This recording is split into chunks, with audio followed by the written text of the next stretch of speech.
Kalau korang tak suka keyboard yang style kecil macam yang ini, korang boleh try keyboard full size yang macam ini. So, ini adalah Z-Friend Gaming Keyboard BM108. Datang dengan 3 layer color match keycap plus rainbow diffuse light.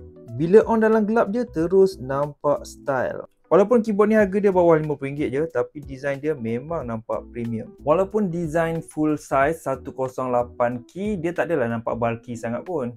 Keyboard ni dia jenis membrane tau. Walaupun dia tak datang dengan gear knob untuk kuatkan sound ataupun slowkan sound, tapi dia tetap bekalkan dengan key volume up, volume down dan juga mute. Jadi untuk keyboard ni dia ada satu je lighting effect, yang inilah dia lighting effect dia macam yang korang lihat sekarang ni.